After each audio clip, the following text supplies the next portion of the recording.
चर्चा उद्धव गुट के विकल्पों की करेंगे। चर्चा शिवसेना शिंदे गुट को मिलने से महाराष्ट्र और देश की राजनीति पर पड़ने वाले असर की हम करेंगे। चर्चा आज पार्टी है और ना ही उसका कोई पद, यानी कि शिवसेना है। के पास केवल सुप्रीम कोर्ट ही एकमात्र विकल्प बचा हुआ है, जहां से अगर उनको झटका मिला तो वो शिवसेना के नाम और निशान को हमेशा के लिए खो देंगे। तो साथ और मजबूत अरे आदि कहाँ है? अब वो खत्म हो जाएगा।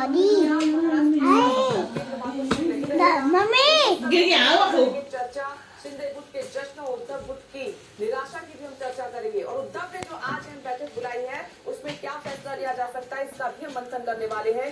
शिवसेना की संपत्तियां जो अब उद्धव ठाकरे को शिंदे गुट को देनी पड़ सकती हैं, उस पर भी चर्चा होगी। लेकिन चर्चा शुरू करें और महाराष्ट्र के उठापतक को समझाएं उससे पहले कुछ बयान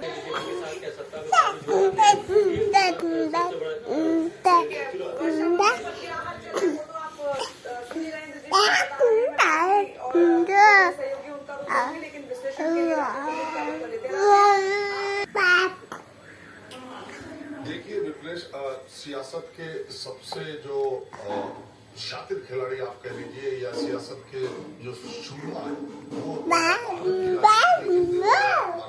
तो शरद पवार बचे हैं जो पुरानी पीढ़ी के लिए। अभी कुछ देर पहले उनका एक बयान आया कि उद्धव ठाकरे को नया चुनाव चिन्ह लेना चाहिए और उस पर आगे बढ़ना चाहिए। तो उनकी इस बात से आगे मैं ये मानता हूँ कि इलेक्शन कमीशन के देने के बाद को देने के बाद बहुत कम उम्मीदें अब उद्धव ठाकरे गुट के पास बची हैं। सुप्रीम कोर्ट ने क्या फैसला कम है। दूसरी बात यह है कि जो फैसला पेश कर दिया उसमें सीधे सीधे उसने लिखा 2018 में उद्धव ठाकरे पार्टी में संविधान में तब्दीली सभा होगी, उसको भी सेलेक्ट करने का अधिकार उन्होंने संविधान में संशोधन किया। इलेक्शन कमीशन नियम कानून के तहत पार्टी में पारदर्शिता जो 2000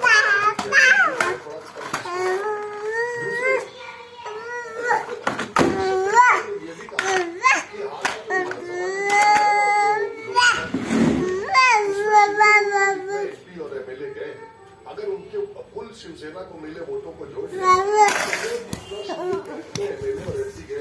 वो तकरीबन 75-76% कुल वोट उनको मिला है शिवसेना के नाम पर।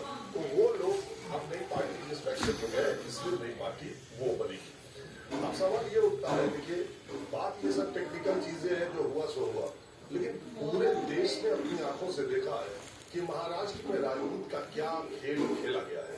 पहले एमएलए टूट करके सूरत जाते हैं, सूरत से वो एमएलए गुवाहाटी चार्टर्ड प्लेन से ले जाए जाते हैं, फिर गुवाहाटी को कुछ और एमएलए जुड़ जाते हैं, फिर वो वहां से गोवा चार्टर्ड प्लेन में लाए जाते हैं, फिर वो भर के विश्वासमत यहाँ पर जीता जाता। मैं वहां पर था कैसे मुंबई की सड़कों को खाली करा के पैरामिलिट्री फोर्सेस की मौजूदगी पूरी मुंबई की सड़कों पर लगाकर बसों में बैठाकर कैसे ताज होटल में ले जाकर उनको रुकाया गया, कैसे असेंबली तक उनको सेंट्रल पैरामिलिट्री फोर्सेस के देख रेख में ले जाकर के विश्वास पर जीता गया, कैसे दुनिया की सबसे बड़ी पार्टी ने अपने मुख्यमंत्री रहे कैंडिडेट को मुख्यमंत्री बना दिया। ये सब कुछ देखा गया और ये सब कुछ जनता के सामने। अब मूल बात यह है कि चुनाव चिन्ह आते जाते रहते हैं। देखिए कांग्रेस पार्टी जब टूटी थी, इंदिरा जी कांग्रेस